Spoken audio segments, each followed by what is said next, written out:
Ok, chicos, entonces ahora sí, cuéntenme, ¿cómo les fue con con los videos que vieron la semana pasada? A ver, cuéntenme, ¿qué tal? ¿Quién quiere comenzar? A ver, Mitzi, adelante, cuéntanoslo todo. ¿Cómo viste estos dos videos? Pues estuvieron muy interesantes. Yo ya había visto unos antes, pero como estaban muy largos, luego no me pegaba mucho. Pero sí me gustaron bastante y pues algunas cosas de las que nos dijo la clase pasada, igual como que las mencionaban ahí. Entonces, pues sí entendí bastante de lo que dijeron. Súper, muy bien, gracias. A ver, ¿alguien más? A ver, Caro, a ver, cuéntanos. La, Hola. pues primero me confundí porque había visto primero un video, pero, o sea, sí era de los que había mandado, pero lo que voy es que empecé a ver uno, lo terminé de ver y luego puse a reproducir el otro y dije, no, es el mismo. O sea, bueno, yo no sabía que tenían como un inicio igual, entonces La fue introducción como es de, larguísima y es la misma, ¿cómo? sí. La introducción es larguísima. Sí, pero es que yo pensé que estaba viendo el mismo video y yo así como de, ¿qué onda con esto? Entonces ya me salía y luego ya hasta que dije, pues le voy a adelantar. Le adelanté y vi que ya era diferente el video, pero sí estuve un ratote ahí viendo la introducción. Ok, bueno, por lo menos ya sabes que la introducción es muy larga, ya vamos de gane.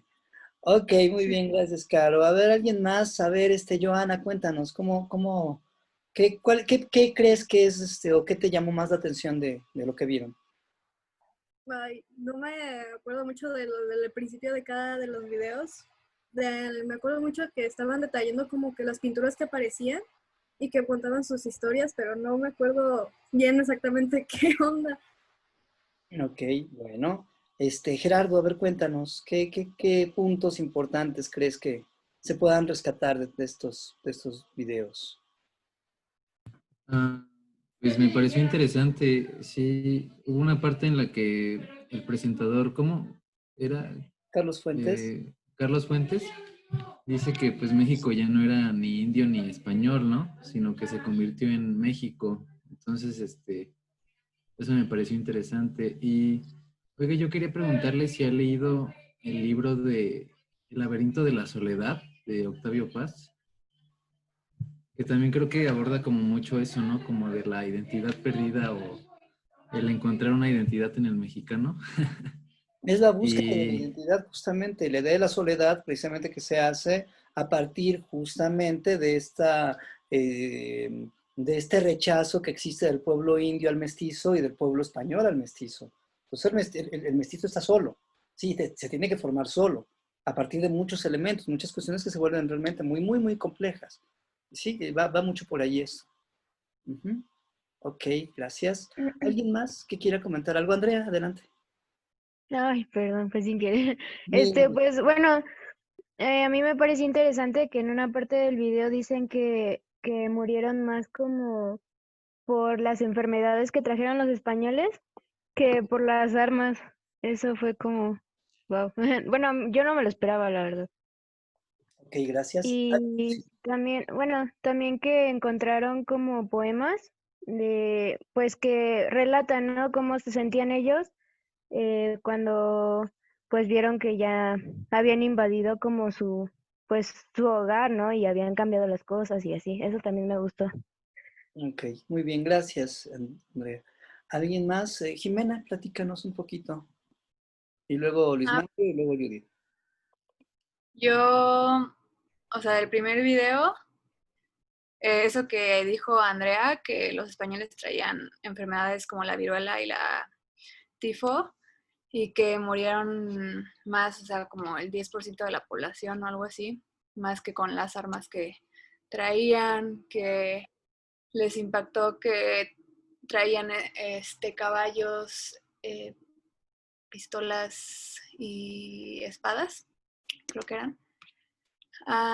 ¿Qué más, qué más, qué más? Se abrieron colegios, tanto para los nobles como para los indígenas Ujú. y para los mestizos y criollos. Eh, y ¿qué más? No lo sé. Del segundo video, empezó lo del arte barroco y dice que duró más que en Europa, o sea que el arte barroco duró más en Nueva España que lo que duró en Europa. Ah, habla del claroscuro y habla también del realismo, de la experiencia mística y que lo provoca el ser humano. Y ¿qué más? Habla de cómo cambió también la gastronomía, que se empezó a mezclar lo que ellos traían con lo que pues ya se conocía y que así se convirtió en la gastronomía que tenemos hoy en día. Y también hasta el final no me acuerdo muy bien, pero dijo algo del culto de guadalupano, de que es el orgullo criollo. Y ya, o sea, tengo más cosas, pero eso es lo Está que... bien, gracias. A ver, Luis Mario y luego Judith. Este, me acuerdo más del segundo video, más como cuando ya se empiezan a hacer como todas estas representaciones barrocas, también como como nos había comentado el maestro de historia de la mirada, que ya se empiezan a ver estructuras churriguerescas, como que empezaron a mezclar muchos elementos de otras infraestructuras. Este, aparte que como que se me hace bastante familiar de lo que hablan, porque mucho de este arte se sigue viendo en las iglesias. Todos estos Jesuses de rodillas peladas y, y todo eso. Este, y también le gustaron las fotos que le mandamos, maestro. Ah, sí, además las cosas geniales. Judith, adelante. Pues yo me acuerdo más del primero, en la parte de la conquista, como dijo, ay, no me acuerdo quién dijo, pero dijo alguien sobre poemas que se habían encontrado de eso y así. Y me acuerdo mucho de la pintura, de una pintura, no sé de qué pintura era, pero no me acuerdo. Pero, o sea, ponían así como que la escena del momento en que pues, ahí estaba pasando, ¿no? Todo eso. Y decía que o sea, tenía como que mucho que ver tal vez, o no sé cómo decirlo, de las armas que tenían, porque pues aquí había, no sé, espadas y todo eso, ¿no? Y pues sí, como que fue no sé si a favor decirlo, pero para los españoles de que pues, traían sus armas y los caballos y todo eso. No sé, me acuerdo mucho de eso, Ok, como que revivir el momento. muy bien, muchas gracias. Bueno, vamos a continuar entonces. Y si hay... Ah, Jimé, levantaste la mano, adelante. Es que nada más me acabo de acordar de que también, o sea, me llamó mucho la atención que dijeron algo de arte plumario, que expresaban principalmente como temas religiosos y que a los españoles les llamó mucho la atención, o sea, que estaban muy sorprendidos porque, pues, literal eran imágenes hechas con puras plumas naturales. Y, pues, la mayor parte del arte plástico era religioso y con influencia renacentista. Y ya, eso es lo que me acuerdo. Sí, y eso voy justamente, gracias. Bueno, el arte como tal, el arte novohispano es un arte religioso. Nunca va a dejar de ser religioso, ¿sí? Desde el principio hasta el final. Y lo voy a decir de otra manera. El manierismo en realidad va a ser el arte de la Nueva España.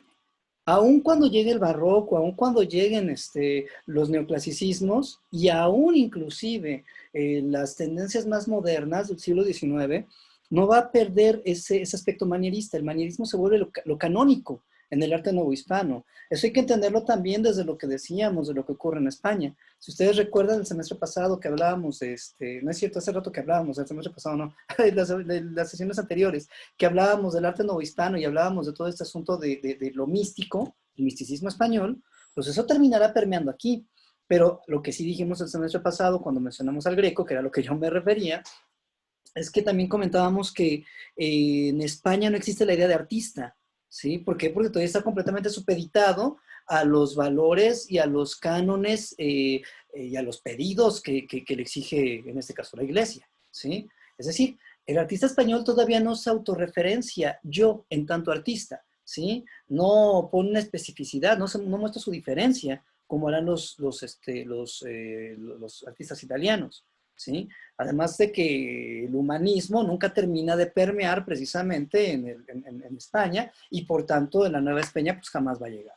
Entonces, en principio sí, vamos a ver que, y lo comentábamos también la sesión pasada, vamos a ver cómo es que va a existir esta fuerte relación de toda esta parte del pensamiento novohispano con todo lo que venía de atrás, particularmente del gótico y del románico, que pues finalmente es lo que los monjes españoles conocían. Pero en realidad en la pintura vamos a ver una gama bastante interesante que yo comentaba la vez pasada. A mí particularmente la pintura novohispana no me produce una gran sorpresa. Me interesa muchísimo más la arquitectura y la escultura un poco menos, pero lo que sí, por ejemplo, veíamos en la sesión anterior como las primeras construcciones son de hecho construcciones de tipo de un renacimiento, es decir, cercanas al plateresco, cercanos a lo purista, cercanos a lo herreriano, que tiene que ver con la arquitectura con la arquitectura española, y que de alguna manera marca su diferencia con otras corrientes que se venían dando en Europa. En tanto la pintura, pues lo que va a llegar justamente es, como pueden ver, todo el aspecto de lo gótico. Es decir, para empezar vemos esta perspectiva inversa, vemos aquí a San Francisco de Asís, está tomando el crucifijo, pero la imagen de San Francisco resulta ser por demás grande comparada con el personaje que se encuentra aquí abajo. Es decir, hay una intención de mostrar esta diferencia justamente poniendo a San Francisco como mucho más grande, dado que él es el personaje principal y a quien está dedicado esto.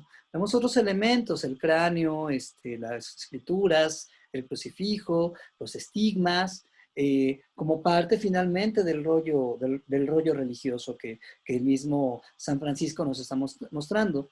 Muchas de estas primeras pinturas, algunas son realizadas por misioneros, por españoles, pero muchas también, muchas también van a ser realizadas por artistas o por indígenas, vaya, ¿sí? Que aprenderán la manera de pintar y realmente lo hacen de una forma pues bastante interesante. Entonces lo que vamos a notar pues es que finalmente todos los elementos que se venían dando de la pintura gótica van a ser traídos precisamente al arte novohispano, por lo menos de la primera mitad del siglo XVI, ¿sí? Donde efectivamente vamos a notar este tipo de posiciones, como podemos ver, serpentiformes, los elementos representados allí, pues tiene que ver lógicamente con nociones religiosas. Es decir, digámoslo desde otro punto de vista. El arte novohispano, pues, va a estar ligado a dos aspectos fundamentales, pero principalmente lo religioso y en segundo lugar lo cortesano. Pero lo cortesano en realidad va a ser muy poco lo que va a permear. Y vamos a ver un arte más cortesano hacia prácticamente finales de lo que sería el siglo XVII, y como siglo XVIII más o menos, ¿sí? Cuando ya vemos algo mucho más cercano a cosas más cotidianas. Pero en realidad el arte novohispano, insisto, va a ser un arte ligado a la religiosidad. Todo el arte novohispano. Insisto, la gran mayoría de estas pinturas son realizadas por manos indígenas con toda esta estética gótica, por un lado. No vemos a Giotto, vemos aspectos mucho más cercanos a lo gótico en general, las posiciones y todo esto. Y muchas de estas cosas en realidad se conservaron porque los mismos monjes, para evitar el contagio de piojos, los mismos monjes lo que hacían era llenar de cal toda la pared, y de esta manera digamos que cubrían absolutamente todo. Lo que sucede después es que luego llegaban otros monjes, mucho tiempo después, y pintaban sobre la pared que había sido pintada, que había sido puesta con cal. Entonces, ellos mismos no se dieron cuenta que estaban protegiendo lo que estaba hasta el fondo, ¿sí?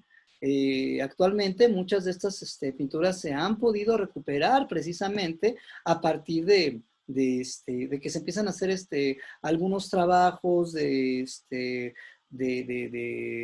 restauración, y precisamente es que se fueron encontrando con ese tipo de cosas. Entonces, hoy se han logrado recuperar muchas de estas pinturas. Ahora bien, el asunto es que lo que vamos a ver son representaciones de los santos, no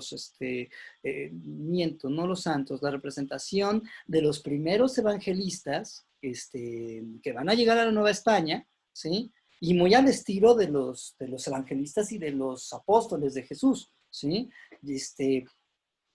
Los mismos obispos van a llegar montados en burro, emulando justamente la llegada de Cristo, ¿sí? Un caso muy particular es el de Fray Payo de Rivera, quien precisamente se echó desde Veracruz hasta la Ciudad de México en pura mula, y la verdad es que ya no aguantaba las asentaderas. Entonces ustedes se quejan por 2 horas de clase y estaba peor, ¿sí? Pero bueno, el hombre al final acabó siendo virrey, con todo y esto, fue obispo de la Ciudad de México y después con el tiempo se convirtió en virrey de la Nueva España, con sus broncas y todo esto, ¿no? Pero bueno, las primeras representaciones, insisto, muy ligados a lo barroco, como pueden darse cuenta, imágenes de Cristo muerto, imágenes de la lamentación por la muerte de Cristo, estas cosas que ya en su momento habíamos comentado, pero con algunos elementos de aspectos simbólicos ligados también al pensamiento sobre todo prehispánico, al pensamiento mexica, bueno, indígena en general, ¿sí? Otros aspectos que vamos a tener aquí son los códices, particularmente el Códice Mendoza y varios códices más. De esta época va a ser también el Popol Vuh, que se escribe como libro. El Popol Vuh, si bien viene de una tradición maya, de los quechuas, si mal no recuerdo, independientemente de esto, lo cierto es que muchos de estos códices en realidad van a ser de hechura novohispana, por manos indígenas, sí, lógicamente. Pues resulta interesante el Códice Mendoza, por ejemplo, porque fue mandado a hacer por el virrey don Antonio de Mendoza, quien precisamente pensaba regalárselo a Carlos V, bueno, Carlos I de España, Carlos V del Sacro Imperio Romano Germánico, de quien ya hemos hablado varias veces. Sí, ya saben, el chocolate. Entonces, y resulta que de hecho, si ustedes se fijan, no se alcanza a ver muy bien aquí, pero si ustedes se fijan, tiene escritos los nombres de las personas que están aquí representadas, ¿sí? Escritas en español, porque lo que sucedió allí es que cuando ya estaba listo, don Antonio de Mendoza lo vio y dijo, ah, caray, como que el rey no le va a entender a esto, porque era a la escritura indígena, la escritura en glifos, y decidió mandárselo a otro español para que le pusiera los nombres según él pensara. No hizo una traducción realmente como tal, sino que este español llegó y le puso lo que él pensaba. Desafortunadamente, durante mucho tiempo, este documento había sido el único con el que se podía hacer traducción al español, pero lo cierto es que sí mejoró mucho la manera de leer este tipo de cosas, y hoy es posible hacer una lectura del náhuatl, si es que uno lo conoce, de una manera mucho más compleja. Entonces, por ejemplo, podemos ver aquí un poco sobre la educación indígena. Esto es muy interesante. Vemos, por ejemplo, cómo un niño a los 2, 4, 6, a los 7 años ya tiene que empezar a trabajar en labores que le ponga el papá. La niña también empezar a hacer metate y todo esto. O sea, ya empezar a hacer tortillas y todo el show. Entonces, un niño a los 7 años y por lo menos hasta los 10 años no puede comer más de 2 tortillas, si ustedes se fijan. O sea, su alimentación diaria, cotidiana, podía comer únicamente hasta tortilla y media, que es lo que nos muestra aquí. Si un niño de 8 años se portaba mal, se le amenazaba y se le decía, ¿sabes qué, niño? Te voy a picar con estas cosas, con púas de maguey, ¿sí? Eso era lo que le decían. Ahora bien, resulta que a la niña también se le amenazaba si se portaba mal. Cuando el niño cumplía, ¿cuántos son aquí? 8 o 9 años, En ese momento ya no era amenaza. Ya directamente lo que hacían era picarlo con las espinas, ¿sí? Así directamente. A la niña y al niño. Al niño se la ponían en las, no, si se portaban mal en general. No, no nada más por comerse más de 2 tortillas. No, no, no, portarse mal es portarse mal, punto, ¿sí? Entonces, así como cuando está uno en clase y ustedes están en el celular, eso es portarse mal. Yo debería aplicar una de esas ya próximamente. Así, a las niñas, por ejemplo, no les clavaban las espinas en todo el cuerpo. A las niñas se los clavaban en las muñecas, ¿sí? Entonces, así directamente, como se observa aquí. Por otro lado, a los 10 años, al niño se le amenazaba con pegarle y a la niña se le amenazaba con igual se le amenazaba con pegarle. Cuando el niño, no se le amenazaba, perdón, no, se le pegaba directamente ya. A los 10 años ya se le pegaba.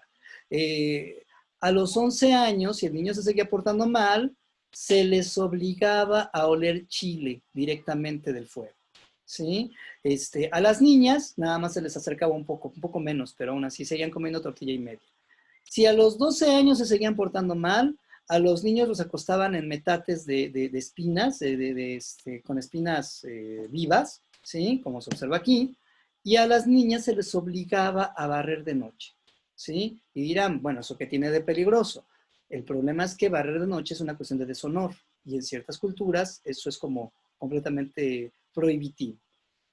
Y bueno, también los niños a los 13 años ya comenzarán a tener actividades más importantes. La niña ya empezará a utilizar el metate de manera más adecuada y a partir de aquí ya empiezan a comer 2 tortillas, etcétera, ¿sí? Entonces un poco se muestra en ese tipo de cosas lo que va a ser precisamente la educación y la manera en la que funciona el rollo indígena. Los indígenas eran muy estrictos en la cuestión educativa, ¿sí? En la cuestión de lo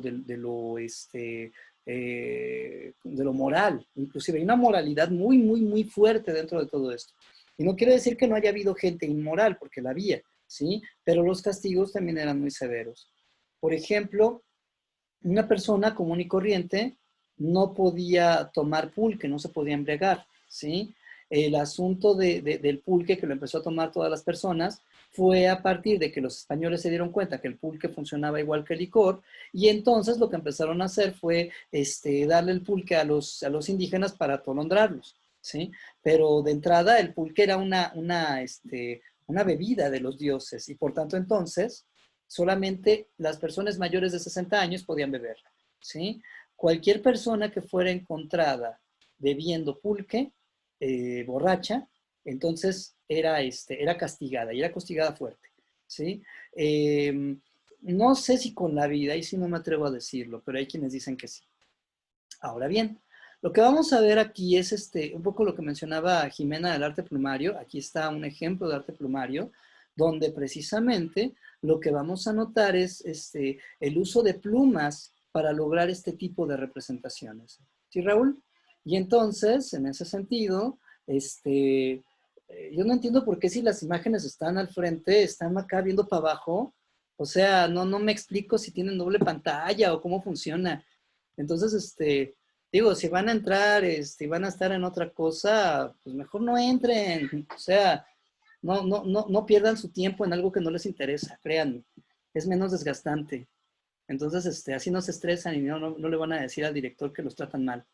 Bueno, entonces, comentaba pues que, ay, por cierto, eso quedó grabado. Y entonces, comentaba pues que lo que vamos a tener es que, este tipo de arte se perdió porque lógicamente se utilizaban muchas aves para esto y eran plumas preciosas, es decir, eran plumas que hoy son de muchas aves que ya están en peligro de extinción, ¿sí? Pero en realidad el arte plumario era empleado para hacer escudos, para los penachos, para cosas de adorno y de un nivel también religioso bastante fuerte. Pero con la llegada de los españoles, al darse cuenta de este tipo de cosas, lo que hicieron fue utilizarlo para efectos religiosos como este Pantocrato, o un Rex de Mundi, más bien, no es un Pantocrato, es un Cristo rey del mundo, tiene aquí el mundo como una esfera, ¿sí? Para ese momento también cabe aclarar que todavía no estaban del todo seguros que el mundo fuera vaya, que se había encontrado un nuevo mundo, pues. Pero no sé si lo comenté yo el semestre pasado. El hombre medieval nunca en la vida pensó que la Tierra fuera plana, sino que se encontraba contenida dentro de una esfera, ¿sí? Que nosotros estábamos dentro de la esfera. Lo que era plano era la parte donde estábamos nosotros, pero dentro de esa esfera. ¿Sí me explico? Entonces, precisamente por eso es que tiene forma de esfera esto. Pero bueno, ya después vendrá otro tipo de cuestiones. Lo que es cierto, entonces, es que podemos ver que la primera mitad del siglo XVI está mucho más cercano a lo gótico y a lo románico, ¿sí? Ese sería, yo creo, que el primer elemento que habría que tener en cuenta. En segundo lugar, para la segunda mitad del siglo XVI, aquí sí van a haber cambios importantes. Habíamos hablado la vez pasada del uso de las capillas posas, que ya se comentó también en los documentales, ¿sí? Las capillas posas, perdón, las capillas abiertas, perdón. Las capillas abiertas que decíamos, había de diferentes tipos, algunas estaban adosadas al templo, otras estaban externas a pero eran capillas muy grandes para que la mayor parte de los indígenas pudieran tomar misa. Por otro lado, surgen las capillas posas, estas ahora sí, capillas posas, donde se llegaban a poner aquí los santos, se utilizaban también para efectos de algunas festividades, a lo mejor para bautizos y cosas por el estilo, ¿sí? Esta es, junto con las capillas abiertas, las capillas posas son en la arquitectura la primera aportación novohispana, ¿sí? Precisamente con esta intención. Y ahora podemos observar nuevamente lo que hemos comentado, arte tequitqui o arte indocristiano, que lo comentamos la vez pasada, también. Esta es una capilla dedicada a San Francisco. Hay elementos franciscanos aquí en varios elementos. Pero aunado a eso también, ¿cómo se llama esto? ¿Cómo se llama esta cosa? Se me olvidó el nombre de esto.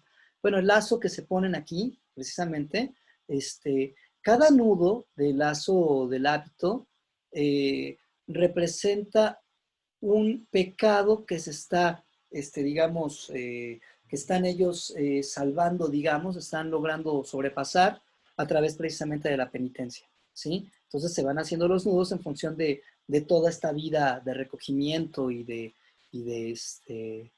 felicidad y todo el show. Bueno, no de felicidad a lo mejor no, pero por lo menos sí de recogimiento. Por otro lado, hay muchas capillas posas que hay en distintos lugares del país, sobre todo en los lugares donde de los pocos que queda arquitectura del siglo XVI. Es muy poco realmente lo que queda del siglo XVI. Caro, adelante. Ah, ya. Es que nada más le quería preguntar que si las capillas posas había dicho que era la primera aportación novohispana o cristiana. Es que no... Novohispana y también las capillas abiertas, las dos. Capillas abiertas y capillas posas son de las primeras aportaciones novohispanas, ¿sí? Vemos aquí entonces este asunto de lo indocristiano, de lo tequitqui, dentro de todos sus elementos, el uso de la simbología, las conchas. ¿Alguien me dice por qué se usa la concha en la representación cristiana, católica? ¿Por qué las conchas? ¿Alguien puede decirme? Ay, ya lo habíamos visto. ¿Ya le Por lo del bautismo, ¿no? Sí, ¿no? A ver, ¿por qué? Por lo del bautismo. Porque está relacionado con el bautismo, efectivamente. Probablemente esta capilla posa servía para bautizar, probablemente, se me ocurre, la verdad es que no lo sé, ¿sí? Pero el punto con esto es de que vemos esta simbología que se empezaba a usar.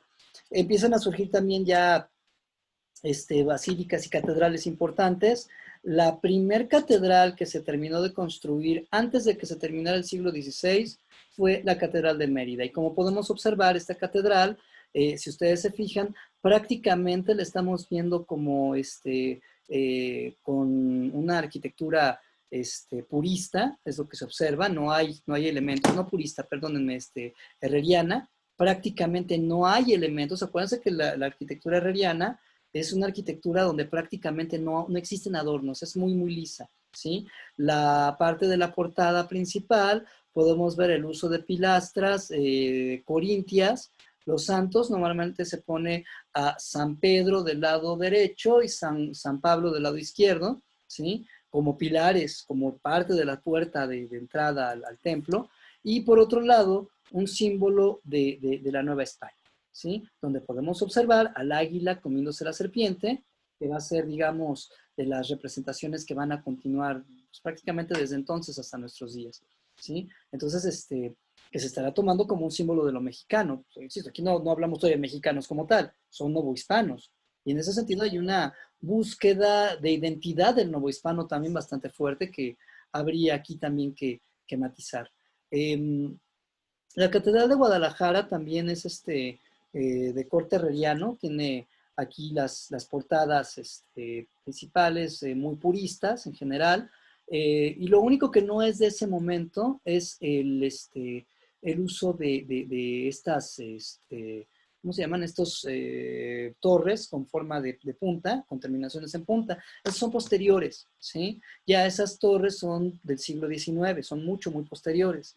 Se pusieron a raíz de que las torres originales me parece que se cayeron con un terremoto y allá en Guadalajara tiembla también bastante fuerte. Sí, son neogóticas en realidad, no son góticas en sí mismas, son neogóticas. Pero como bien dice Gerardo, está esta relación con el gótico porque en el siglo XIX hay una reactivación por el gusto por lo gótico, ¿sí? Una nueva lectura de lo gótico que es mucho más cercana a lo que hoy conocemos. Otra cosa que también va a ser muy interesante en ese momento es que los templos van a ser grandes fortalezas, ¿sí? Los templos son fortalezas, son lugares pensados así a manera de grandes castillos, de los castillos medievales como estos, ¿sí? Muy grandes. Ellos decían que sobre todo para protegerse de los indígenas que llegaban a atacar. La verdad es que probablemente sea una cuestión más de presunción que de ataque, ¿sí? Y lo que vamos a ver, por ejemplo, es este tipo de templos, como no sé si hay uno más adelante, déjenme ver, como este de Colman. Ven ustedes el uso de almenas que tenemos aquí, ¿sí? Las almenas que eran las que se utilizaban en los castillos para poner los cañones o poner los arcos y atacar, ¿sí? Pero aquí son meramente de ornato, con grandes contrafuertes, como se observa aquí o como se observa acá. ¿Sí? En este caso, parecen muy grandes.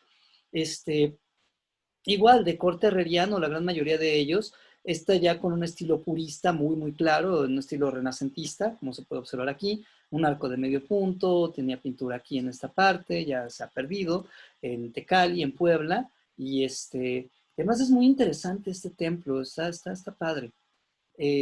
Podemos observar aquí el uso de estos remates y sobre todo las pilastras corintias y los nichos que ya no tienen a los santos que allí normalmente estaban. Entonces, un templo novohispano, por lo regular, por lo menos hasta tal vez el siglo XVII, no sé si el XVIII todavía, pero este tipo de templos, por lo regular, se orientaban hacia el oriente, ¿sí? ¿Por qué? Porque se orientaban con vista a Tierra Santa, de tal manera que, que cuando se orara justamente mirando hacia Tierra Santa, ¿sí? La gran mayoría de los templos se ponían de esta manera. Entonces, vemos aquí, por ejemplo, cómo sobreviven algunos edificios, algunos elementos platerescos. Esto no es, si ustedes se fijan, esto no tiene nada que ver con el arte clásico, no vemos los órdenes arquitectónicos clásicos, no hay las columnas corintias, ni jónicas, ni dóricas, y la forma que tiene esto parece más un candelabro, de ahí que podemos decir que esto es son meramente pilastras de tipo platerescas. A Colman también tiene elementos platerescos, no se alcanza a ver muy bien aquí, está muy lejos la diapositiva, pero los elementos de representación que se tienen aquí en la portada también son platerescos y a manera de grandes, decíamos, como grandes fortalezas. Se decía, por ejemplo, de que el monje que vivía en Colman, llegó una vez un auditor español a ver qué onda que estaba pasando ahí y oh sorpresa, resulta que que dice, bueno, pero ¿por qué una cosa tan grande para, no sé, 2 personas que viven aquí? Y la respuesta era, bueno, lo que pasa es que tenemos este tipo de edificios para que cuando venga el rey, cuando venga su majestad, pues tenga todas las comodidades a las que está él acostumbrado. Por supuesto que ningún rey de España, ninguno, jamás en la vida, se presentó en la Nueva España. nunca, ¿sí? O sea, para empezar había que atravesar medio océano, o sea, bueno, el océano completo. Entonces, ¿cuándo iban a venir? ¿Sí? Entonces, pero bueno, era un rollo ¿cómo? Pues de despliegue de lana, finalmente. O sea, se gastaban la lana en esto. Esto, esta está en Cuitzeo, si mal no recuerdo. No viene el nombre, no sé por qué no está, pero debe ser de Cuitzeo. Igualmente con esos elementos platerescos, hay pocos realmente templos que existen ya de esta época. Yuriria, que es interesantísimo acá en Michoacán, Yuriria, que como ustedes pueden ver, está plagado de adornos, tiene muchísimos adornos, adornos vegetales y todo esto. Vean ustedes, no tenemos las columnas clásicas, es completamente plateresco. Hay quien llega a decir... Yuriria es de Guanajuato, ¿no? Yuriria, Guanajuato, tienes razón, gracias. Lo que pasa es que ya está muy cerca de Michoacán, creo, ¿no? Ya está mucho más cerca, pero sí tienes razón, es en Guanajuato. Mira, aquí me estoy confundiendo. Entonces, y lo que iba a comentar aquí precisamente es que lo que vamos a notar es todos estos adornos vegetales. Decía yo que hay quien dice, hay muchos que dicen que el plateresco vendría a ser como el antecedente del barroco. Nel, no es cierto, ¿sí? Son completamente distintos y el barroco en realidad surge con referencia a lo clásico y lo que estamos viendo aquí no tiene nada que ver con lo clásico, ¿sí? No hay elementos clásicos, no hay órdenes arquitectónicas clásicas. Y vamos a recordar que el plateresco surge en España justamente como una respuesta al arte clásico italiano, ¿sí? Los arquitectos españoles lo van a realizar como una respuesta a esto que traen los italianos, que ya veníamos diciendo. E igualmente como fortaleza, este templo es enorme, es una cosa grandísima, ¿sí? Entonces, dentro de esta misma línea, hay algo que se me está pasando. Lo vemos aquí, por ejemplo, vean ustedes aquí en esta terminación donde vemos 3 campanas. Lo podemos ver aquí también, esto. Y también lo vemos en esta de Mérida. Déjenme regreso un poquito. A ver si no se quedó pensando. Aquí. No, la de Mérida no la tiene. Pensé que sí, pero no. Ok. Estas terminaciones, se llaman espadañas, ¿sí? Estas de aquí. Las espadañas fueron un recurso empleado en el siglo XVI para poner las campanas, para no poner torres, ¿sí? De tal manera que la terminación del edificio, de la portada propiamente dicho, terminaba en una espadaña, como se puede ver aquí o como se puede ver acá, ¿sí? Entonces, pero tenía la función de digamos, sustituir a la torre, y que también es otra característica del arte novohispano, muy, muy, muy claro del arte novohispano. Entonces, vamos a verlo también en este caso. Bueno, ya no está la espadaña, pero está esta parte de aquí. Esto es en Xochimilco, en este contrafuerte que conecta precisamente la parte del templo de corte purista, con elementos tequitqui, como esta parte de aquí. Tengo aquí un acercamiento, ahí está, ¿sí? Cercano al plateresco, ven el uso de este arco conopial, como se conoce a que parece como una llave, estas que usamos para clasificar, la parte de adentro de la puerta, un arco de medio punto, otros elementos, pero sobre todo estos elementos de tipo tequitqui que se observan aquí, el ángel que se observa también, y algunos elementos góticos, como el uso de este vitral en la parte del medio, ¿sí? Entonces, de orden plateresco tendríamos la puerta norte. La puerta norte en la mayor parte de los templos se cierra, está completamente cerrada, ¿sí? Esto precisamente porque la puerta norte se conoce como la puerta del perdón y muchas veces se pasaba por ahí diciendo, ya con eso ya me perdonaron los pecados, ¿sí? De hecho, sí, se abre la puerta norte cuando viene el Papa o cuando vienen grandes dignatarios, con la intención de que la gente entre y se absuelvan sus pecados, ¿sale? Entonces, pero vean las almenas que comentaba yo hace un momento, y el tamaño de edificio. Es decir, estamos viendo un templo, sí, pero al mismo tiempo una fortaleza.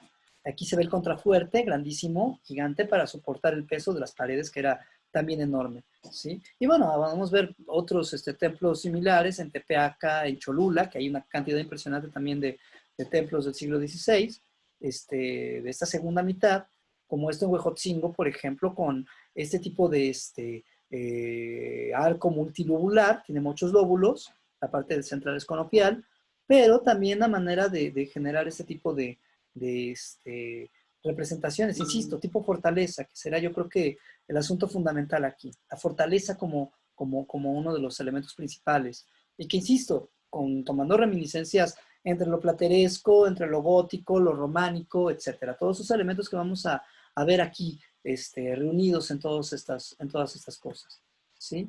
¿Alguna pregunta hasta aquí? ¿Alguna duda hasta esto que hemos estado mencionando? ¿Algo que no haya quedado claro con esto? ¿O alguna cuestión? ¿Estamos bien? ¿Hasta aquí? ¿Sí? Profe, Sí. yo tengo una, o sea, a lo mejor no tiene tanto que ver con el tema, pero mi pregunta es, ¿por qué mientras en el continente europeo pues estaba dando todo un desarrollo, pues vaya, de las artes y eso, aquí en el continente americano apenas estaban, pues no sé, haciendo otras cosas? A ver, ¿quién me ayuda a responder esto? ¿Quién quiere ayudarme a contestarle esto a ver. Gerardo? A ver. Ay, no es porque, o sea, como que están más concentrados en el aspecto de lo religioso o así. ¿Algo hay de eso? ¿Alguien más? ¿Alguien más que quiera? A ver, Frida. Creo que también es por la conquista. O sea, pues no sé, o sea, si todo estaba relacionado con eso, pues también las construcciones. Y pues no sé, como de alguna manera sometían como a los, bueno, no sé cómo decirlo, pero a los indígenas para que hicieran esas representaciones. Bueno, aquí sí hay un asunto de conversión todavía, pero no va tanto por allí. A ver, Dulce, y Caro también había levantado la mano, pero ya se arrepintió. Dulce. Por la civilización, ¿no? O sea, ya cuando hubo la conquista, lo que ellos se enfocaron más era como el volver a, o sea, lo que ellos tenían creído, quitarle sus creencias y hacer como una nueva Europa ahí.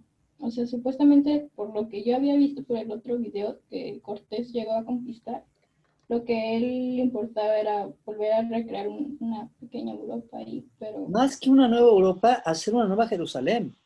Ajá. Un nuevo mundo, un mundo cristiano nuevo, sin esta malicia europea. Es un poco eso también, ¿eh? Pero ahorita lo matizamos un poquito.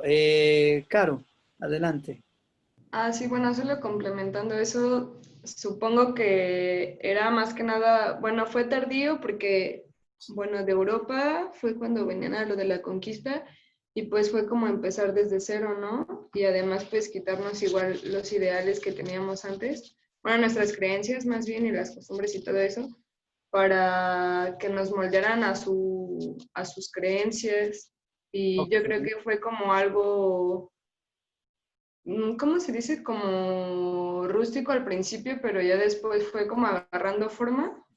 No sé si me explico. Sí, sí, muy bien. Bueno, no es tanto por allí tampoco la cosa. A ver, vamos a recordar lo que venía diciendo yo hace un momento. Bueno, para empezar, a nosotros no nos cambiaron nuestras tradiciones ni nuestras creencias. Se las quitaron a los que vivían en aquel momento. Nosotros ni existíamos en aquel entonces. Nosotros venimos de toda una mezcla de cosas distintas, ¿sí? De hecho, la sociedad mexicana contemporánea en mucho es más cercana a la sociedad novohispana, en mucho. Y de los indígenas, la verdad es que no conocemos prácticamente nada. Ese es otro asunto importante. Ahora, vamos a dejar un poco más en claro esto. Vamos a recordar lo que yo venía diciendo en la clase anterior, lo que comentamos al final del semestre. Y creo que con eso comencé hoy. Si ustedes recuerdan, en la época de finales digamos, principios del 580, hacia el 1500, el pueblo español es un pueblo sumamente religioso, ¿sí? El pueblo español no había permeado el humanismo, nunca llegó el humanismo, ¿sí? Si bien llegó el Renacimiento en tanto estilo, en la época de los Reyes Católicos, ¿sí? Esto llegó porque llegaron muchos artistas italianos a la corte de los Reyes Católicos y esto trajo como consecuencia se implantara este nuevo estilo. Pero los artistas españoles, contrariamente a esto, no estaban, digamos, el arte, pues, en España no estaba surgiendo de la misma manera que surgía en Italia, ¿sí? ¿Qué quiero decir? Que mientras que en España el arte se imponía de los reyes hacia los artistas, hacia abajo, hacia el pueblo, ¿sí? En Italia pasó lo contrario. Los artistas desarrollaron el estilo y fueron enseñándolo a los burgueses y a los aristócratas que lo empezaron a aceptar. ¿Sí se entiende? Es decir, en Italia hay una culturización de abajo hacia arriba y en España es una imposición de arriba hacia abajo. Ahora, hay otro detalle importante. El Renacimiento es un arte humanista, ¿sí? El Renacimiento italiano tiene que ver completamente con el humanismo, ¿sí? En cambio, en España, el humanismo es algo que no podía permitirse. ¿Por qué? Porque el pueblo español, como bien dice Frida, está ligado a un aspecto místico, a un aspecto espiritual, ¿sí? Carlos V se va a sentir el albacea, el cuidador del cristianismo cuando se viene el protestantismo, ¿sí? Él va a decir, nosotros tenemos que proteger el protestantismo a toda costa. Y de hecho hay un cuadro de Tintoretto, precisamente, en el que muestra, Tintoretto no, de Tiziano, donde muestra a España, una alegoría de España, como defensora del cristianismo, ¿sí? Es decir, el humanismo nunca va a permear. Hay que recordar que en el arte del Renacimiento hay un retorno a lo sensual, hay un retorno al cuerpo, ¿sí? Hay una idea de una búsqueda de la naturaleza y todo esto, muy racional si se quiere y todo el show, pero finalmente hay un retorno hacia este asunto de lo sensual, ¿sí? Obviamente, el español, como viene con toda esta carga religiosa y sobre todo con esta idea del rompimiento con lo sensual, con lo del cuerpo, pues no va a permitir que esto permee, ¿sí? Que esto penetre finalmente. Ahora bien, este pensamiento es justamente el que va a llegar a la Nueva España, ¿sí? Yo lo comenté en la sesión anterior. Los españoles que llegaron en esa época, en 1500, 1400, venían con un pensamiento mucho más gótico que renacentista, ¿sí? Vienen todavía con un pensamiento muy medieval. Llegan con un pensamiento muy teocrático, muy teocéntrico, ¿sí? No con estas cosas, es más, tan es así que la reina la reina Isabel logra que se haga una bula para que todos los pueblos conquistados por España se hagan católicos. Es decir, existe una nueva cruzada, por así decirlo, y esta cruzada será precisamente con el fin de tener pueblos católicos. Entonces, no es que en Europa se estuvieran desarrollando cosas distintas. No, no es tan así. Es particularmente Italia, ¿sí? A lo mejor en un momento empezará a viajar este tipo de cosas a Francia y Alemania y los Países Bajos, ¿sí? Pero vamos a recordar lo que comentamos al principio, cuando hablábamos del barroco español. Y decíamos que el arte barroco español es un arte religioso completamente, ¿sí? Místico, ligado a un pensamiento muy religioso, ¿sí? No se puede perder el asunto de la religión. Híjole, control, no sé, yo no me atrevo a decirlo así, porque la verdad de las cosas es que si hay una guerra santa por parte de los reyes católicos para acabar con los moros y los judíos, ¿sí? Entonces, la reina Isabel yo me la imagino como la típica tía que se la vive en la iglesia todos los días dándose golpes de pecho, ¿sí? Y que no habla más que de Jesús y todo el show. O sea, no tiene vida más que la cuestión religiosa. Entonces, pero tiene que ver, la conversión tiene más que ver con una cuestión de tener más adeptos. Ahora, hay otro detalle también importante, ¿sí? Para el momento de la caída de Tenochtitlan, ¿sí? Que sucede hacia 1521, en esa misma época, justamente en esa misma época, que es la época de Carlos V, ¿sí? Está dándose el juicio a Martín Lutero, ¿sí? ¿Cómo se llamaba? Las dietas de Worms, justamente. que es cuando hacen este juicio a Lutero en Worms, donde él se trata de defender, ¿sí? Y que finalmente pues, no logra gran cosa, ¿sí? Lo único que logra es enojar más al Papa y al rey, a Carlos, ¿sí vamos? Entonces, o sea, hay que tener en cuenta aquí también que el Concilio de Trento, que es consecuencia precisamente de la Reforma Protestante, también va a generar nuevas maneras de ver. ¿Y qué va a hacer? Va a decir, el humanismo tiene la culpa de todo lo que está pasando. Entonces, ¿qué pasa? Que cuando llegan estos conquistadores aquí, para empezar, ni son humanistas y por tanto no traen nada del arte que está pasando en Italia, ¿sí? Son completamente religiosos y cuando llegue el barroco aquí a la Nueva España, también va a ser el barroco del Concilio de Trento, es decir, completamente fuera del espíritu reformista o como una manera de generar una especie de barrera ante el protestantismo inminente en Europa. ¿Sí va quedando? Para ese momento Europa ya perdió el control de la mayor parte de los cristianos que viven en los países sajones, alemanes y todo esto, ¿sí? Entonces, ¿qué pasa? Que ahora lo que necesitamos, dicen los cristianos, los católicos, es cerrar filas y tratar de que los cristianos que tenemos y los que vengan permanezcan fieles al catolicismo, ¿sí? No sé si va quedando esto. Son muchas cosas, en realidad, las que influyen que aquí haya habido, pero no es una cosa de atraso, ¿sí? Los misioneros españoles crean un arte de acuerdo a lo que ellos ven y lo que ellos conocen, ¿sí? Es un arte de lo que ellos conocían. Esto del tequit y todo esto que hemos hablado lo comentaba la sesión pasada. Los indígenas no tenían una idea de la perspectiva. No, insisto, no es tanto como volver a empezar. En realidad es implantar nuevas maneras de mirar que el indígena no tiene, ¿sí? En principio.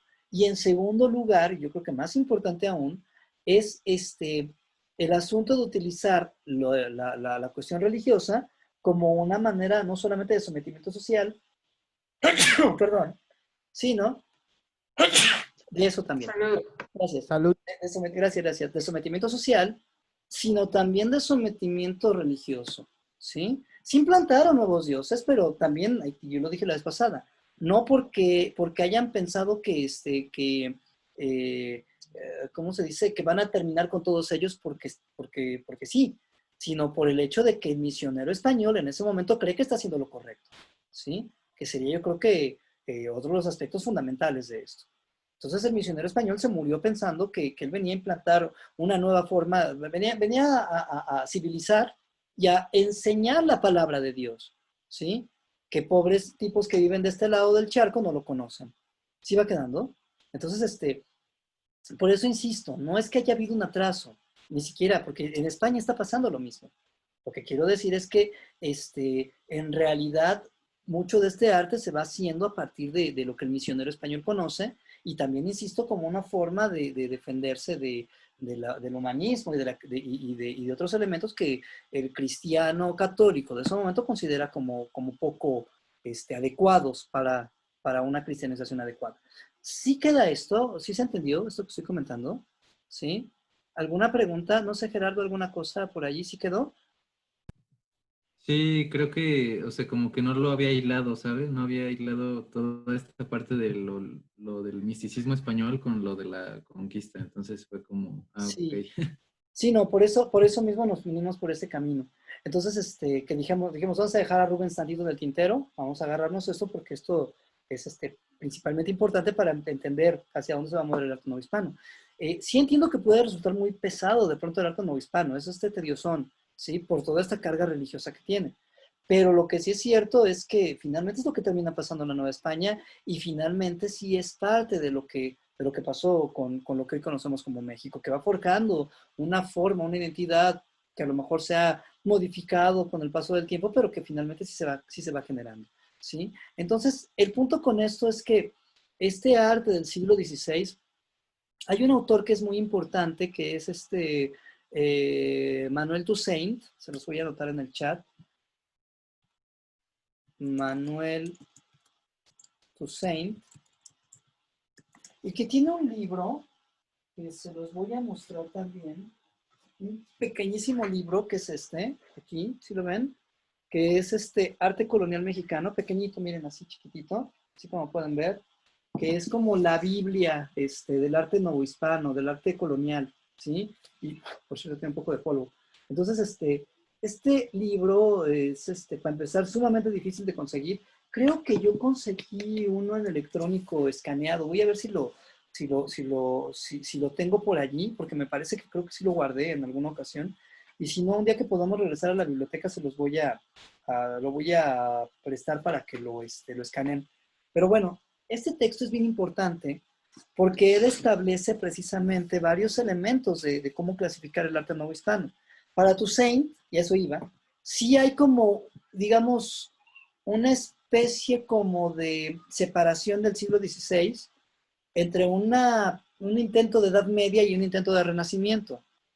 Pero si somos completamente estrictos en la cuestión cronológica, no existe en realidad ni una Edad Media en América, ni tampoco un Renacimiento en América, ¿sí? Hay una cosa más bien homogénea en cuanto al pensamiento, la religión, la cosmovisión, muchos elementos que vamos a tener aquí, pero no una idea de Edad Media ni de Renacimiento perfectamente diferenciados. En ese caso, Toussaint también me parece un poco, de pronto, digamos, artificioso en hacer esta división. De hecho, si se fijaron, cuando yo presenté la diapositiva, la primera diapositiva, más bien cuando hicimos el cambio, me voy a regresar un poquito nada más para esto, yo le puse de inicio así.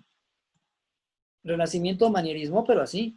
Porque en realidad, yo no puedo decir que sea ni completamente renacentista.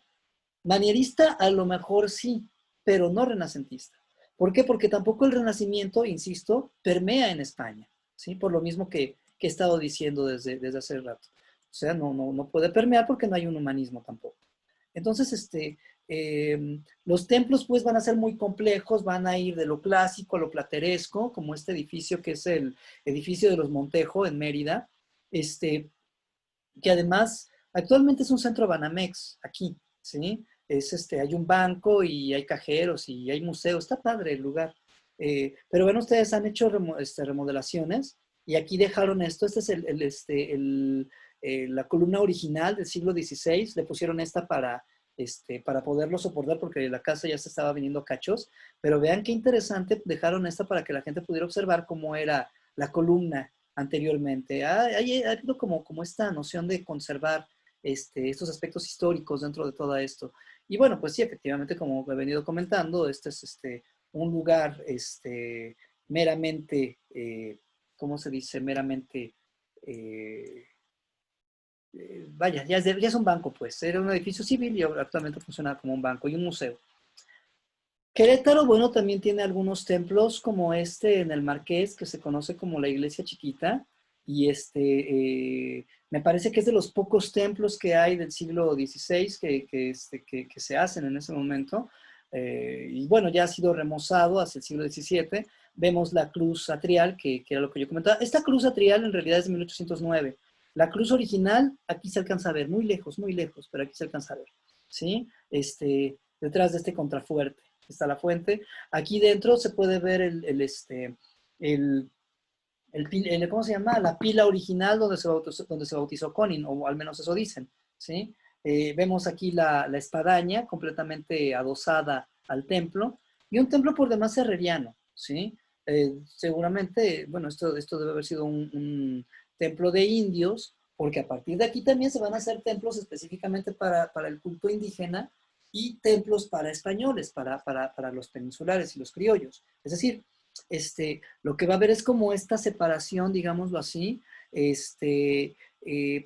donde los indígenas no podían entrar al templo español, solamente podían entrar única y exclusivamente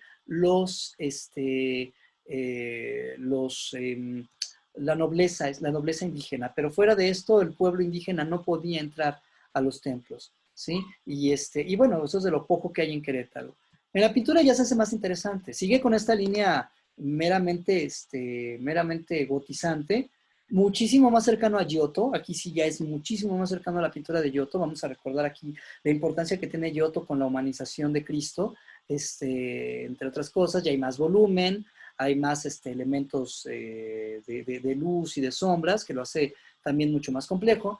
Pero el pintor más interesante, y no me voy a detener mucho más porque ya viene eso en el documental, es Juan Gertzo, que además es un pintor, un pintor indígena, que efectivamente, como tal, será tal su fama que se le permitirá montar caballo, usar espada y vestir a la usanza española, ¿sí? Entonces eso resulta también muy importante tener en cuenta como uno de los primeros nombres ya de un artista meramente novohispano, pero más aún un artista meramente indígena, que va a llegar a hacer cosas, insisto, a partir de la simbología gótica. Hay un poco aquí de perspectiva muy intuitiva, sí se puede ver aquí, pero, pero dentro de los elementos simbólicos religiosos que hemos venido notando a partir del románico en adelante. Entonces, el uso de estos azules y todo esto que recuerda un poco a Giotto. Juan Gertzo no conoció la pintura de Giotto, lógicamente, pero sí vemos aquí una humanización muchísimo más clara en los elementos que se están allí demostrando. Entonces, Gertzo me parece que será uno de los principales. Simón de Pereins, por otro lado, es un pintor que, a su vez, va a trabajar esta parte bueno, él es un pintor flamenco, de Flandes, vaya, es un pintor flamenco, que va a venir con toda esta carga ya mucho más colorida. Hay elementos manieristas, podemos ver una falta de proporciones, la posición de las manos, que también ya lo he venido diciendo, las manos en posiciones extrañas. De aquí para el real prácticamente todo el arte va a estar ligado al manierismo. Los temas van a seguir siendo temas similares, pero sobre todo a partir precisamente de lo que venía sucediendo en España. Es decir, ya aquí ya empezamos a tener un arte tal vez un poco más interesante, igual complejo y todo esto, pero mucho más humanizado. Insisto, los temas, los elementos iconográficos y todo lo que van a utilizar los pintores españoles van a seguir muy de la mano de lo que se venía haciendo en el arte español, ¿sí? Es decir, el artista en España, y por supuesto en la Nueva España, tiene que estar basado en las ordenanzas. Las ordenanzas son las leyes que rigen a los talleres de artesanos, digámoslo así, que no artistas, escultores, grabadores, pintores, maestros de imaginería, ¿sí? Que, insisto, siguen muy metidos en el rollo religioso. No hablamos aquí de artistas, en tanto artistas dentro de esta noción que lo hemos venido diciendo. Pero sin lugar a dudas, me parece que Francisco Sumaya va a ser uno de los más interesantes. A ver, una pregunta, y aquí sí va a ser bien importante que desempolven lo que vimos el semestre pasado. ¿A qué artista les recuerda esta pieza que está colocada aquí? ¿Aquí quién les viene a la mente con esta posición, con este tipo de obra, con la forma en la que está colocado el personaje? San Sebastián. ¿A quién les recuerda? A ver, ¿quién me dice? A ver, Montse, ¿qué te recuerda?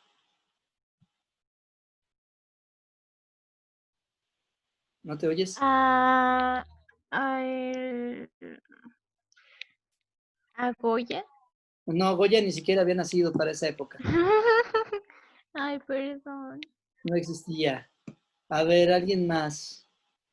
¿No era el mismo que había pintado a ay Dios, se me olvidó su nombre, a dios, quitándole la piel a un sátiro?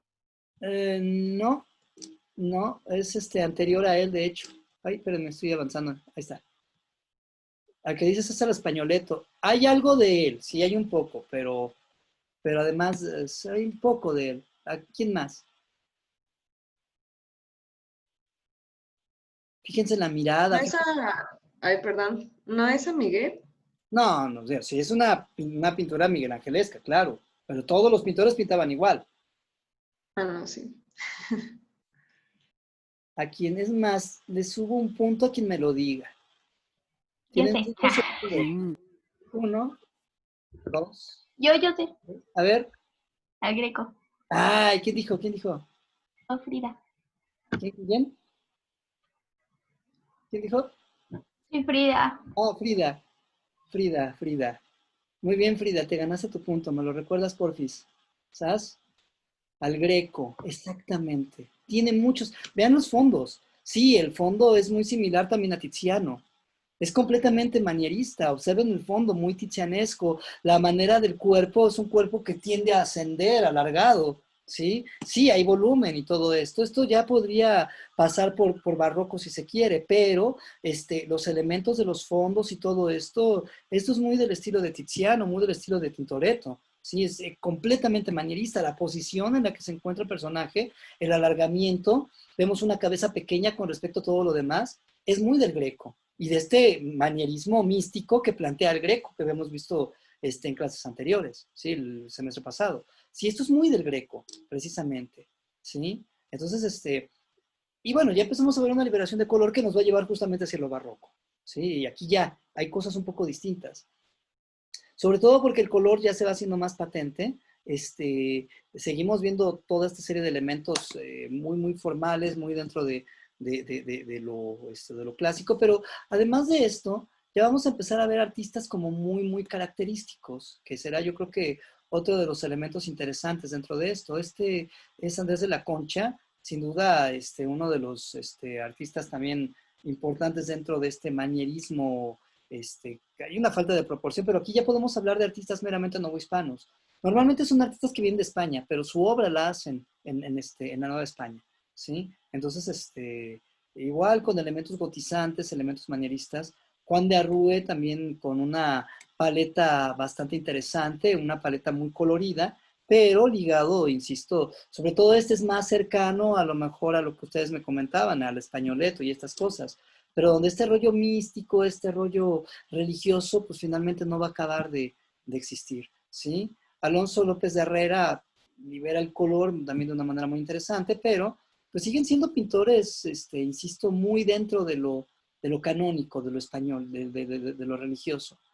Sin duda, yo creo que uno de los pintores que me parece más interesante, que ya también tenderá a lo barroco, pero sigue siendo un pintor manierista, es Baltasar de Chávez y Orio. Creo que es uno de los más importantes de este periodo, ¿sí? Ya estamos hablando del siglo XVII, entonces estamos en una transición precisamente hacia lo barroco. Y aquí hay elementos barrocos también, sí, elementos manieristas, como se puede ver, los espacios imposibles, las posiciones, también posiciones complejas, contorsiones y todo esto, ¿sí? Pero como retratista, Chávez y Orio es muy, muy bueno. Digo, estos piezas los estoy pasando muy rápido porque también creo que es de pronto muy pesado este tipo de arte y más así bajo estas circunstancias, pero de una factura muy, muy delicada, un pintor excelente. Pero vean ustedes el nivel de retrato que realizaba. Sí, muy manierista. Observen las manos, la posición de las manos sigue siendo así con los dedos pegaditos y todo esto que hemos venido diciendo, pero ligado a esto. Y el nivel de pintura que hacía Chávez y Orio era verdaderamente de mucha, mucha calidad. Su hijo, también Baltasar Echave e Ivia, su hijo, que él es mucho más cercano a lo mejor a Murillo, a estos pintores de mucho más color, sí, pero ligado sobre todo a esta pintura muy, digamos, muy, muy característica, como dijimos alguna vez, como de calendario de pollería, ¿no? Pero bueno, muy cercano a esto. Entonces, donde el color ya se hace más interesante y todo, pero finalmente, insisto, es poco lo que se aporta dentro. Entonces, hay muy buenos pintores, pero yo no creo que podamos decir hay grandes artistas, ¿sí? Hablo de los Echave, hablamos de los Juárez, que también Luis Juárez será el que haga toda una casta de nuevos pintores y sus nietos en realidad son los que realmente van a hacer cosas más interesantes. Entonces, la verdad es que Luis Juárez, con todo y su fama, la verdad es que no es tan bueno como Chávez y Orio, por ejemplo, ¿no? Entonces, pero sí muy ligado a estos elementos, insisto, muy manierista, muy cercano a Tiziano, muy cercano al Greco, como se puede ver en todos estos, la luz divina, se puede ver aquí. Hay luz que sale de Cristo, así como hay luz también que proviene del cielo, ¿sí? Que es parte de lo que hemos venido diciendo en general dentro de todo esto. Esto es Sebastián López de Arteaga, sobre todo porque Sebastián López de Arteaga es por mucho el gran tenebrista. Él es mucho más cercano a Caravaggio, ¿sí? Aquí ya vemos una pintura mucho más interesante y mucho más compleja en realidad dentro de todo esto. Y ya, pues ya con esto voy a terminar, no seguir los retablos, pero no No, no, mucho de eso ya lo vieron en el documental. Bueno, la tarea para la siguiente sesión, es decir, lo que van ustedes a realizar en su próximo trabajo del jueves, a partir del documental que ya vieron, justamente, ahora sí ya viene lo bueno, y lo que hemos visto en clase, ese es trabajo para el jueves, tienen que hacerlo el jueves, ¿de acuerdo? A la hora de la clase, ¿sabes? Entonces, si ustedes, sí necesito que por favor lo que avancen me lo vayan poniendo para que, si no lo terminan, pues tienen todavía la semana para terminarlo, pero sí necesito ver avance para el jueves, ¿sabes? Entonces, yo creo que van a realizar una presentación en Prezi, un Prezi muy bonito, ¿sí?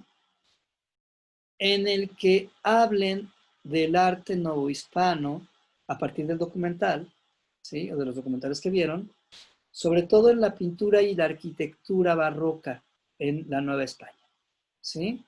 Es lo que más me interesa. Y ya la siguiente sesión, el próximo lunes, que no hay clase, entonces sería hasta el que sigue, se propuso también, eso también lo voy a comentar rápidamente, se propuso que lunes, martes y miércoles de la siguiente semana ustedes no tienen clases y que no les dejemos tarea para que descansen completamente. Entonces, pero como yo no me gusta hacer esas cosas, nada, no es cierto. Entonces lo que vamos a hacer es que van a tener chance de poder terminar. ¿De acuerdo? No le quiero dedicar mucho más, solamente cerraría la siguiente sesión con la arquitectura novohispana, barroca, y mencionar así muy rápidamente algunos elementos, pero por eso me interesa que su presentación sea lo más adecuada posible. ¿De acuerdo? Si tengo el libro de Toussaint, se los voy a compartir. No estoy seguro que lo tenga, pero si lo tengo, se los comparto. ¿Sale? Para que tengan también algún otro elemento que puedan ustedes revisar. Además, ese libro ya no lo hacen, desafortunadamente. Lo hizo la UNAM. Alguna vez pregunté si se podía comprar. No. Y de hecho me dijeron, la UAP tiene uno. Sí. De hecho había dos. Uno parece que se lo volaron. Y no es por cierto. Entonces, yo lo pude conseguir así como por obra del destino, pero aquí está. Entonces, en caso de que lo tengan electrónico, se los pongo para que lo complementen. ¿Dudas hasta aquí? ¿Preguntas? ¿Comentarios? ¿Algo que no haya que ver con la actividad o con lo que hemos visto hasta hoy? ¿O que quieran ustedes complementar? Sí, Judy. Dijo que habláramos del arte novohispano, ¿verdad? De lo que sería la pintura y la arquitectura barroca, novohispana. Ah, ok.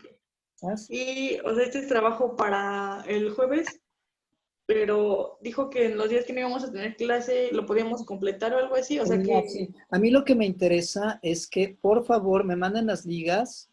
No sé, yo creo que valdría la pena hacer un grupo de WhatsApp. Yo creo que sí va a ser necesario para no cargarle tanto la mano a Jime, que bueno, hoy se tuvo que ir, pero le voy a mandar un mensaje al ratito que haga el grupo, para que en ese grupo me manden ustedes las ligas de los precis el jueves antes de las 5, ¿sabes? Entonces, aun cuando no lo terminen, lo que hayan avanzado, ¿sí? Pero van a poder terminarlo en el resto de los días para que lo completen y tengan esa información.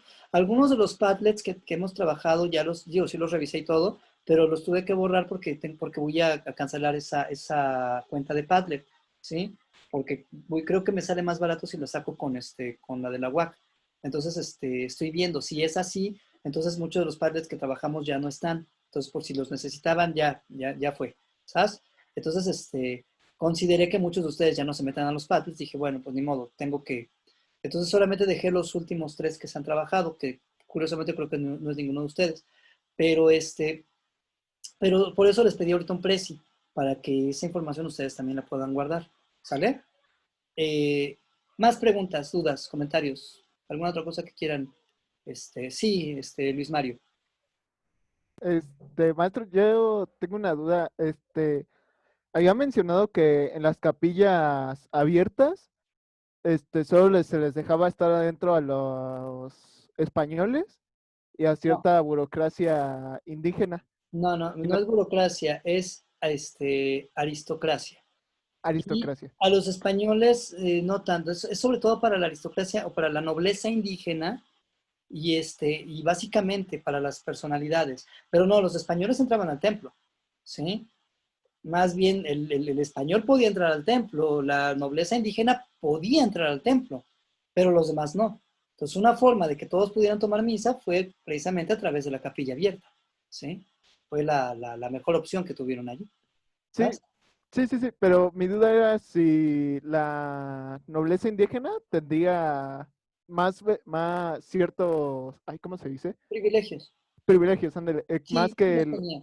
otros Tenía indígenas. muchos privilegios. En realidad, a la nobleza indígena se le consideraba mucho más, pero mucho más a la nobleza indígena tlaxcalteca y poblana, porque fueron los que apoyaron para la caída de Tenochtitlan, ¿sí? Pero en general a los nobles se les trataba con cierta, con cierto privilegio, no como a los demás. Eso sí es cierto, ¿sí? Caro, ¿levantaste la mano? Bueno, habías abierto tu micrófono, más bien. Sí, esta tarea es, ya no es grupal, ¿verdad? Bueno, como las otras veces que han sido Es con los individual. Padlets. Sí, ¿Mande? es individual. Me gusta el Padlet porque se puede hacer trabajo grupal y se va aportando. Pero no, esta sí es completamente individual. Creo que se pueden hacer comentarios. Si es así, con las ligas de cada, bueno, ahorita lo digo, con las ligas de cada quien, entren a los presis de sus más compañeros y hagan comentarios de lo que están haciendo. Vale la pena porque eso también ayuda a retroalimentar, ¿sí? Pero hay otro detalle también importante. Por favor, los presis pongan los públicos o si van a ponerle contraseña, manden la contraseña porque si no lo puedo abrir, no lo voy a poder revisar. ¿De acuerdo? Entonces, o pongan los públicos, no pasa nada, no se los van a volar, ¿sí? Entonces, si es necesario que vean el documental otra vez para sacar información, háganlo, para eso están. La clase esta también va a quedar grabada, entonces se las voy a subir a un YouTube. También, ya que esté el grupo, les mando la liga de YouTube para que puedan acceder a esta clase. Creo que grabé la primera clase también que tuvimos. No he grabado las demás porque no lo había considerado necesario, pero ahorita sí ya lo voy a empezar a hacer, ¿sabes? Entonces, sería eso. Judith, ¿volviste a ver tu micrófono? ¿Alguna duda? Sí, sobre también lo que había dicho Mario, yo también tenía entendido que, o sea, como que la nobleza, pero no solamente la indígena, que solamente podía entrar así como que de la sombrita para allá y que a los demás como que los dejaban atrás. Pero, ¿sí? En las capillas Ah, abiertas era la nobleza la que podía estar dentro de la capilla. La demás gente que se quemara en el sol. pero, o sea, la nobleza indígena, Indígena.